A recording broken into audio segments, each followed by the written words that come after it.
Morning, good morning, good morning. ఇప్పుడు 2-3 విషయాలు చెప్తాను, క్షుణ్ణంగా జాగ్రత్తగా వినండి. ఈ 2-3 విషయాలు జాగ్రత్తగా వినండి, ఇంపార్టెంట్ కూడాను. అవి విని అర్థం చేసుకుని ముందుకెళ్తే బాగుంటుంది. అందరికీ శ్రేయస్కరంగా, అందరినీ హ్యాపీగా ఉంటాం. ఒకసారి వినండి. ఇందులో మీకు ఆల్రెడీ అందులో మొదటి విషయం, మన QCC ఎక్స్చేంజ్లో కమిషన్స్ రెడీ చేశాను. ఆ కమిషన్స్ ఈ వారం నుంచి మొదలుకొని 4-5 రోజుల దాకా వస్తూనే ఉంటాయి. ఎందుకు అంటే, మీరు నాన్ స్టాకబుల్ అప్పుడు మనం ఇచ్చినప్పుడు మీకు గుర్తున్నది, పేమెంట్స్ ఎప్పుడు కూడాను 16ని మొదలెడితే మనం 18-19 వరకు, 3వ తారీఖున మొదలెడితే 4-5 తారీఖు వరకు మీకు వస్తూ ఉండేది. ఆ ఎగ్జిక్యూట్ అవ్వాలన్నమాట. అవి అలాగా 100 అలా ఎగ్జిక్యూట్ అయిపోతూ ఉంటాయి. కోట్ల మందికి వెళ్ళాలన్నప్పుడు 100 బంచ్ చొప్పున 1 నిమిషం, అర నిమిషం, పావు నిమిషం లేదా 10 సెకండ్లోనూ వెళ్ళిపోతుంటాయి. అవి అలా వచ్చినవన్నీ కూడాను అందరికీ వస్తూ ఉంటాయి. రాలేని వాళ్ళు ఇంకా రాలేదని చూడకండి, వచ్చేసినోడికి అవి వచ్చేసి ఉంటాయి. అవి ఆల్రెడీ వస్తున్నాయి. అయితే ఆ వచ్చిన దాంట్లో QCC కాయిన్ నుంచి ఎన్ని, సన్ రైజ్ కాయిన్ నుంచి ఎన్ని అనేది వివరంగా చెప్పలేదు వాళ్ళు. అది నేను ఇంకా కొంచెం క్లారిటీగా ఈ 1-2 రోజుల్లో మీకు క్లియర్గా అక్కడ కనిపిస్తుంది. అలా వచ్చేసిన వాటిని మీరు వాడుకోవచ్చు, దేనికైనా కొనుక్కోవచ్చు, లేకపోతే గోల్డ్ కొనుక్కోవచ్చు, మెడిసిన్, బైక్స్, టిఫిన్, పళ్ళు లాంటివి కూడా కొనుక్కోవచ్చు. అయితే ఇది ఒకటి.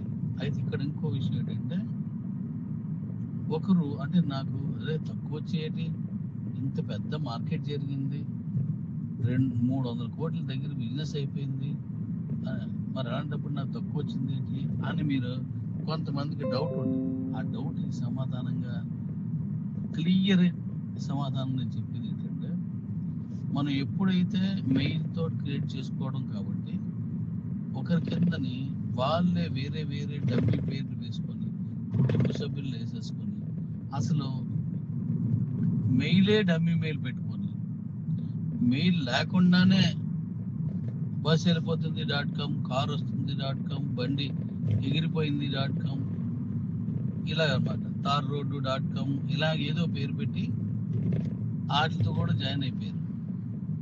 ఓటీపీ లేకపోవడం వల్ల వాళ్ళు అలా చేశారు. మరి అలాంటప్పుడు నీ కింద పెద్ద మార్కెట్ జరిగింది, కానీ నీ పైన ఉన్న వాళ్ళందరూ, అంటే నీ కింద ఉన్న వాళ్ళందరూ కూడాను వేరే వేరే ఒకడే 10, 20, 100, 200, 1000, 10,000 నెంబర్లు అలాగే వేసుకుని ఉన్నారు. అందువల్ల మీ దగ్గరకు వచ్చేసరికి 25 లెవెల్ దాటిపోయి ఉండొచ్చు, లేదా 25 లెవెల్ వాళ్ళే అయి ఉండొచ్చు. ఇలాంటి కారణాల చేత మీకు తగ్గుతాయి. ఇప్పుడు నేను ఓటీపీ చెక్కింగ్ అని చెప్పేసి ఒకటి ఇస్తాను. ఓటీపీ తోటి నాకు మళ్ళీ మీరు ఓటీపీ మీకు వస్తుంది. ఆ ఓటీపీ దాన్ని పిన్ చేస్తే మీది ఒరిజినల్, లేకపోతే అది ఉండదు అని వస్తుంది. అప్పుడు మీకు ఇవన్నీ క్రమబద్ధం అయిపోయి ఇంకెవరు రావు. స్టార్టింగ్ కాబట్టి వీళ్ళకి తెలియదు కాబట్టి ఎన్ని కొట్టేసుకున్నా నాకే వస్తుంది ఆదాయం చేసుకున్నారు. మైనింగ్ కూడా వస్తుంది కాబట్టి, సో అవన్నీ సెటరేట్ చేసుకున్నాం. ఇప్పుడు ఓటీపీ ఇవ్వాలి, మీ మెయిల్కి వచ్చిన ఓటీపీని మళ్ళీ దాంట్లో పెట్టి కనెక్ట్ చేస్తేనే అకౌంట్ ఉంటుంది, లేకపోతే ఆ అకౌంట్ పూర్తి కోల్పోదు. నేను చెప్పాను లాస్ట్ టైం. ఆ అకౌంట్ వల్ల ఎంతమందికి వెళ్ళిందో, ఆ అకౌంట్కి ఎంతమంది నుంచి వచ్చినా 2 పదవి. కాబట్టి ఒరిజినల్గా నిజాయితీగా ఉన్నవి ఉంటాయి, డమ్మీ చేస్తే పోతుంది. సో మీకు కమిషన్స్ వస్తున్నాయి, అవి చూసుకోండి. ఇంకా 2-3 రోజులు వస్తూనే ఉంటాయి. దాన్ని వివరంగా మళ్ళీ మీకు వచ్చిన దాన్ని ఇంకా వివరంగా రాసిస్తాను. ఇది మొదటిది. ఇవన్నీ ఇంపార్టెంట్, చేతమైనవి.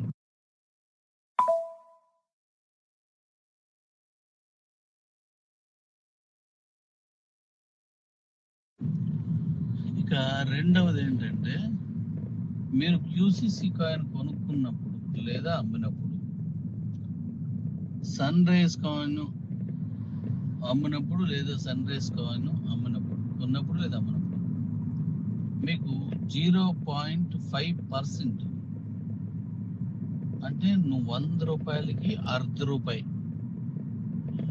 ₹1 కాదు, హాఫ్, అందులో సగం అంటే ₹0.5 మీకు కట్ అవ్వాలి. ఎక్స్చేంజ్ తాలూకా ఫీ అది. ఆ ఎక్స్చేంజ్ ఫీలో నుంచి మళ్ళీ కమిషన్స్ నేను ఇవ్వాలి.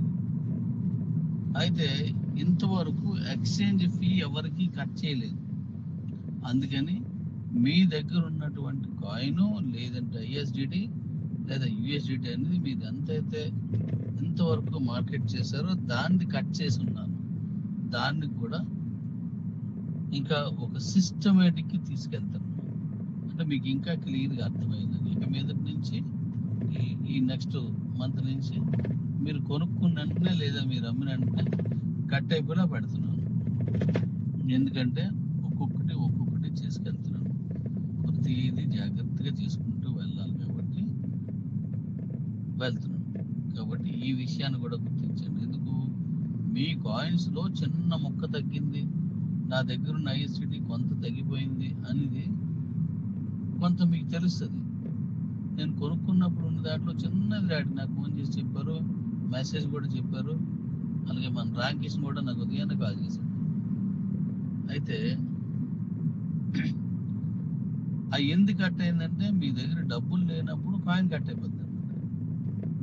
ఎందుకంటే ఎక్స్చేంజ్ ఫీజు ఇవ్వాలి కదా, నెల అయ్యేసరికి లక్షల్లో కట్టాల్సి వస్తుంది.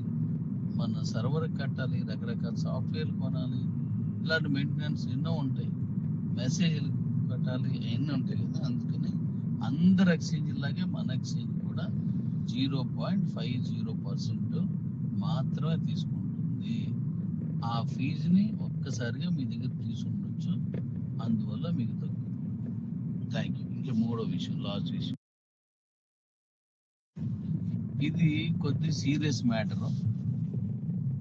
మనం చేయకూడని పనులు కొంతమంది చేస్తున్నారు. వారి కోసం మాత్రమే ఈ వాయిస్. నా కుటుంబ సభ్యులందరి కోసం కాదు. నా కుటుంబ సభ్యుల్లో కొందరు, అతి తక్కువ మంది కొన్ని పొరపాట్లు చేస్తున్నారు. దానివల్ల మిగతా కుటుంబ సభ్యులందరూ ఇబ్బంది పడుతున్నారు. వారి కోసం మాత్రమే ఇది చెప్తున్నాను. అదేంటంటే, వేరే వాళ్ళ యూజర్ నేమ్ పాస్వర్డ్ మీ దగ్గర ఉంటే దాన్ని వాళ్ళకి చెప్పకుండా మీరు మెర్జ్ చేసుకోవడం, లేదంటే దాంట్లో మీ మెయిల్ పెట్టుకొని పంపించుకోవడం చేస్తున్నారు.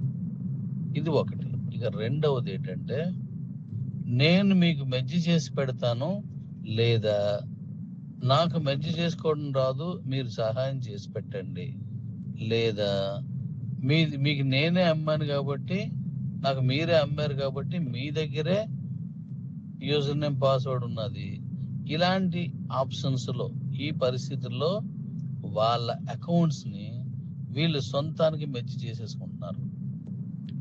మరి మీకులాగే వాళ్ళు కూడా ఓ 500 రూపాయలు కట్టి ఈ 5 ఏళ్ళ నుంచి నాకు మంచి న్యాయబద్ధమైనటువంటి డబ్బులు నాకు వస్తాయి, డాడీ మీద నమ్మకం ఉందని ఎదురు చూస్తున్న వాళ్ళకి మన స్వార్థంతో ఆ అకౌంట్స్ని వాడేస్తున్నారు. అది వాడకూడదు. ఇలా వాడిన వాటిలన్నింటినీ అకౌంట్స్ నేను పూర్తిగా బ్యాన్ చేస్తున్నాను. అవి మీరు వాడుకోలేరు, అకౌంట్ కూడా వాడలేరు. అయితే మీరు అనుకోవచ్చు, ఎవరు అలాంటి తప్పు చేసిన వారికి మాత్రమే నేను చెబుతున్నది వర్తిస్తుంది, మిగతా వాళ్ళు ఈ వాయిస్ని తీసుకోకండి. మీ అకౌంట్ కిబోలో ఉంది అంటే డాడీ దగ్గర నుంచి ఎక్స్చేంజ్కి వెళ్ళిపోయింది కాబట్టి ఇదేం చేయలేరు, నేను తప్పు చేసినా పట్టుకోలేరు అని మీరు అనుకోవచ్చు. తప్పు చేసిన వారికి చెప్తున్నాను. మీరు ఎక్కడికి వెళ్తారు? ఎక్స్చేంజ్లోకి వెళ్తారు. ఎక్స్చేంజ్కి వెళ్ళినా సరే నా దగ్గరే ఉంటుంది. అది ఎక్స్చేంజ్లోకి వెళ్ళినా నా దగ్గరే ఉంటుంది. ఇవన్నీ అంటే కరెక్ట్గా వచ్చే వరకు పూర్తి కంట్రోల్లోనే ఉంచుతాను. ఎందుకంటే ఒక అమాయకుడు కానీ, ఒక పేదవాడిని కానీ, ఒక తెలివైన వాడు స్వార్థపరుడు మోసం చేస్తే దాన్ని కాపాడాల్సిన బాధ్యత మనందరి మీద ఉంటుంది. ఇప్పుడు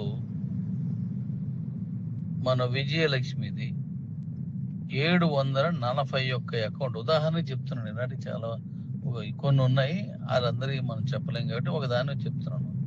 741 అకౌంట్ని నేను మెర్జ్ చేసి పెడతాను అంటే ఆ అమ్మాయి పీడిఎఫ్ చేసి ఆ పీడిఎఫ్ని ఒక వ్యక్తికి ఇచ్చింది. పేరు నేను చెప్పకూడదు, ఎందుకంటే వారు కూడా నా కుటుంబ సభ్యులే. ఈ వాయిస్ విన్న తర్వాత దాన్ని తెలుసుకొని వాళ్ళ కాయిన్స్ వాళ్ళకి ఇచ్చేస్తారు, వాళ్ళ అకౌంట్ వాళ్ళకి ఇస్తారని ఒక చిన్న ఆశతో నేను చెప్తున్నాను. వినకపోతే తప్పకుండా మొత్తం బ్యాన్ చేస్తానని నేను. అయితే వాళ్ళు ఏం చేశారంటే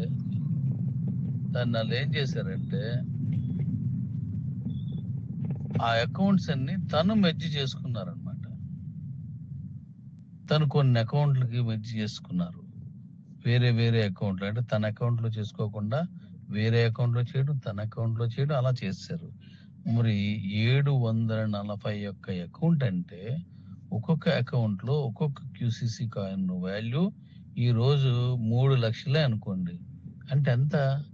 22 కోట్ల రూపాయల విలువైన ఓన్లీ క్యూసీసీ కాయిన్, మరి డీ కాయిన్ కూడా కాదు. 22 కోట్ల రూపాయల విలువైన క్యూసీసీ కాయిన్ ని తను తీసుకున్నారు. అది తప్పు కదా? ఆవిడ చెప్పిందే నిజమైతే, నేను ఎప్పటికీ ఎవరిని అంటే తప్పు చేసినట్టుగా నేను చెప్పడం లేదు. ఒకవేళ ఆ అమ్మాయి చెప్పింది నిజమైతే ఇది నేరం.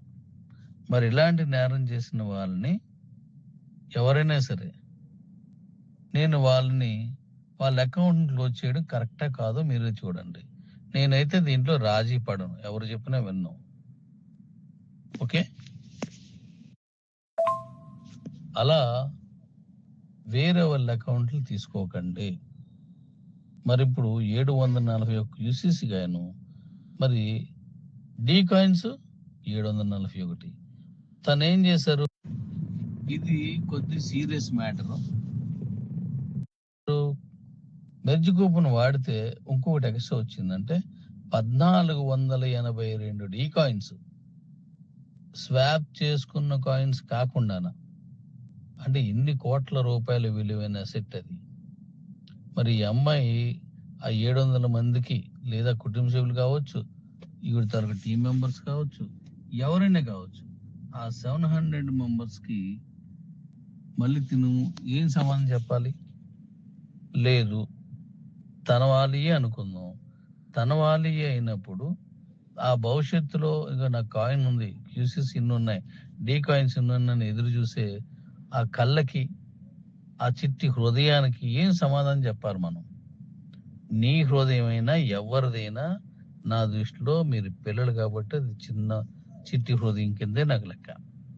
కాబట్టి ఎవరైనా ఈ తప్పులు చేస్తే నిర్మోహమాటంగా, ఎక్స్క్యూజ్ కూడా లేకుండా ఆ అకౌంట్స్ మొత్తం క్లోజ్ చేస్తాను. ఎవరైనా అలా చేసుంటే పిలిచి వాళ్ళ మెయిల్ అందులో పెట్టి వాళ్ళకి అప్పచెప్పండి. ఒకవేళ మీరు ఆల్రెడీ క్యూసీసీ ఎక్స్చేంజ్లో పంపించుకొని ఉంటే, ఇగో డాడీ నేను పలానా వాళ్ళని నేను పంపించేసుకున్నాను, అది వాళ్ళకి ఇచ్చేద్దాం అనుకుంటున్నాను, కానీ నాకు అది కీబోర్డ్ లేదు కదా అని ఉంటే దాన్ని నాకు తెలియచేయండి. నేను క్యూసీసీ ఎక్స్చేంజ్లోను వాళ్ళు మీ దగ్గర నుండి తీసి వాళ్ళకి ఇస్తాను. అంతేగాని పొరపాటు చేయకండి, శ్రమ దోపిడి చేయొద్దు. ఎవరిని అలా చేయరని నా కుటుంబంలో ఇలాంటి ఆలోచన కలిగిన వాళ్ళు 0.0000% కొంతే ఉంటారు. ఆ కొంతమందికి ఇది చెప్తాను. తప్పకుండా జాగ్రత్త చూసుకోండి. Thank you.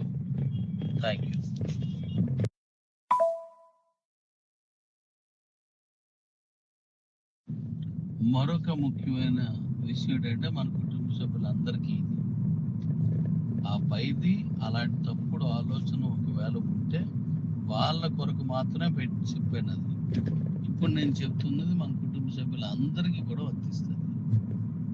ఈ నెల ఇంకా మన దగ్గర ఇంకా మిగిలిన రోజులు ఇవాళ 17 అంటే ఇంకో 10 రోజులు అనుకోండి, ఓ 10 డేస్ మిగిలి ఉంది. 28కి 11 రోజులు, ఈ వాటితో 12 రోజులు. ఈ 12 రోజుల్లోనూ మీరు కొని మీ అకౌంట్స్ని ఎక్స్చేంజ్లోకి పంపించకపోతే మీ దగ్గర ఉన్న క్యూసీస్ కాయిన్ 1వ తారీఖుని ఆటోమేటిక్గా పోద్ది, క్లోజ్, కనబడదు మీకు. ఈ విషయంలో చాలా స్ట్రిక్ట్గా ఉన్నాను. మళ్ళీ next month D coin, next month అంతా డీ కాయిన్ పంపించకపోతే డీ కాయిన్ కూడా నేను ఇచ్చిన కాయిన్ కనబడదు. మీరు స్వాప్ చేసుకుని ఎక్కడికి వెళ్ళరు, నేను ఇచ్చిన కాయిన్ మీకు కనబడదు. ఒకవేళ మీరు మెర్జ్ కూపన్ వాడుంటే 2 వస్తాయి కదా, ఆ రెండింటిలో నేను ఇచ్చింది ఒకటే పోతుంది, మెర్జ్ కూపన్ కాదు. అంటే నేను ఇచ్చిన ఫ్రీగా గిఫ్ట్గా నా కుటుంబ సభ్యులకు ఇచ్చిన కాయిన్ కనిపించదు, పోతుంది, మళ్ళీ రాదు. ఈ విషయాన్ని పూర్తి గ్రహించాలి. అయితే సో ఈలోగా చేయండి. అయితే మరొక విషయం ఏంటంటే, మరో మ్యాటర్ ఏంటంటే, ఈరోజు అంటే ఈ 12 రోజులు, ఈ 12 రోజులు మీకు డాడీ, నాకు చాలా మంది మెసేజ్లు పెట్టారు, వాయిస్లు పెట్టారు, నాకు ఫోన్ చేసి చెప్పారు, నన్ను అడిగింది. ఈ రోజు కూడా చాలా మంది మాట్లాడారు. ఏంటంటే, డాడీ ఈ 12 రోజులు ఇంక ఏ ప్రాజెక్టు ఇవ్వద్దు, మీరు ఏదైనా ప్రాజెక్ట్ ఇస్తే మేము అటువైపుగానే వెళ్ళిపోతే ఇక్కడ ఉన్న కాయిన్స్ పోతాయి. ఇన్నాళ్ళు కష్టపడి సంపాదించుకున్నటువంటి ఆస్తిని కాపాడుకునే ప్రయత్నంలో మేమందరం ఒక దగ్గర పంపించుకునే క్రమంలో ఉన్నాము. కాబట్టి ఈ 12 రోజులు వదిలేయు, అంతవరకు నువ్వు ఏది ఇవ్వకుండా ఉంటే బాగుంటుంది అని చెప్పేసి అడుగుతున్నారు. మరి మీకేమనిపిస్తుందో చూడండి. నాకు కూడా అదే సబబు అనిపిస్తుంది. ఎందుకంటే ఓ సీనియర్ని తన తాలూకి ఆయన పంపించుకున్నాడు అంటే ఆయన ఖాళీ, కానీ ఆ జూనియర్కి కానీ మరొకరికి కానీ ఆయన హెల్ప్ చేయాలంటే ముందు ఈయన ఖాళీగా ఉండాలి. ఇప్పుడు ఆయన ఖాళీ లేకుండా, ఆ సీనియర్ ఖాళీగా ఉండకుండా నేను ఏదైనా ప్రాజెక్ట్ అందజేస్తే తను మళ్ళీ జూనియర్లు అందరితో మాట్లాడతారు, డాడీ అప్పుడు వాళ్ళు చేయరు, ఈయన మాకు సాయం. ఈ 12 రోజులు ఏ ప్రాజెక్టు అంటే ఎంపీపీ కానీ మరొకటి కానీ ఏది ఇవ్వద్దు డాడీ, మమ్మల్ని ఏవి ఇంకే పని చెప్పుకుంటే ఇలా వదిలిస్తే మా జూనియర్స్కి మేము హెల్ప్ చేస్తాం, మా వర్క్లన్నీ మేము చేసుకుంటాం, ఒక్క 12 రోజులు వదిలేయండి అని అడుగుతున్నారు.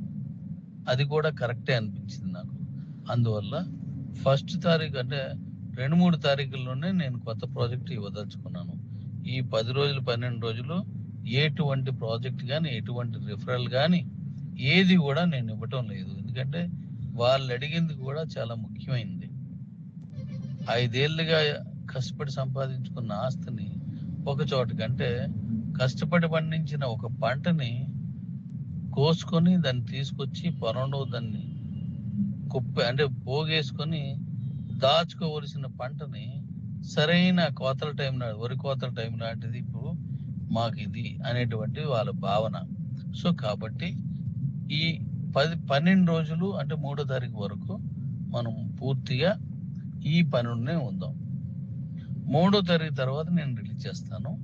మీకు నాన్ స్టాకబుల్ అనేవి, క్రిప్టో నాన్ స్టాకబుల్, INR అంటే ఇండియన్ కరెన్సీలో నాన్ స్టాకబుల్ 2 కూడా 3వ తారీఖు తర్వాత నుంచి మీకు వస్తాయి. కాబట్టి నెక్స్ట్ మళ్ళీ ఇదే టైంకి INR వస్తుంది, ISDT వస్తుంది, అన్నీ వస్తాయి అన్నమాట. కాబట్టి అక్కడి నుంచి మనం గట్టిగా చేసుకుందాం. ప్రస్తుతానికి ఇప్పుడు వేగంగా చేస్తున్నారు. ఎంత వేగంగా అంటే చాలా వేగంగా చేస్తున్నారు. సంతోషం. వాళ్ళందరూ ఇప్పుడు ఖచ్చితంగా మీరు ఈ గ్యాప్లో మీరు చేసేసుకోండి. Thank you. నాకు అత్యవసరం అయితే తప్ప ఫోన్ చేయొద్దు, అత్యవసరం అయితే తప్ప మెసేజ్ పెట్టద్దు. ఇప్పుడు K-Walletలోనూ ప్రాబ్లం ఉంది, లేదంటే ఎక్స్చేంజ్లోనూ ప్రాబ్లం ఉంది, ఇలాంటివి ఏవి నాకు పెట్టకండి. ఎందుకంటే ఇప్పుడు నేను అవేమీ చేయను. మీరు కంప్లీట్గా మీ కాయిన్స్ అన్ని పంపించుకునే పనిలోనే ఉండండి. మీకు అయిపోయి అనుకోండి, మీరు పంపించుకున్నారు అనుకోండి, మీ జూనియర్స్కి సాయం చేయండి. వాళ్ళకి చేస్తారు అనుకోండి, పక్క టీంకి సాయం చేయండి. తప్పులేదు. మన పిల్లలకి మంచి జరుగుతుంది, మనకి దేవుడు మంచి చేస్తాడు. కాబట్టి ఈ 12 రోజులు పూర్తిగా విడిచిపెట్టేసి అవి మాత్రం చేయండి. ఏ ఉన్నా నేను అన్ని చేసుకుంటూ నా ప్రాజెక్టులు అన్ని కూడా నేను చేసుకుంటాను. Thank you. ఏమి అయిపోదు. 5 సంవత్సరాల వ్యవధిలో మనం చాలా టైంని మనం గడిపాం. దాంట్లో మంచి ఉంది, చెడు ఉంది. సో చెడు అంటే నేను ఇంకా మీకు ఏ ప్రాజెక్ట్ ఇవ్వకపోవడం, మంచి అంటే మీరు నిరంతరం మన కంపెనీ గురించి మీరు అంటిపెట్టుకొని దీన్ని కాపాడుకుంటూ ఉండడం. కాబట్టి ఇంత చక్కగా కాపాడుకున్న మనం ఈ సమయాన్ని వాడుకుందాం. ఏమీ అయిపోదు, అన్ని సక్రమం జరుగుతున్నాయి. Thank you all. చివరిగా చెప్పేది ఏంటంటే, ఎవరి కాయిన్స్ని మీరు దొంగలించడం కానీ అలాంటివి చెయ్యొద్దు. అలా చేస్తే వాళ్ళు మీరు దొంగలించిన అకౌంట్లో ఉన్న కాయిన్సే కాకుండా మీ అకౌంట్లో ఉన్న కాయిన్స్ కూడా పోతాయి. థ్యాంక్ యూ నాన్న. Thank you.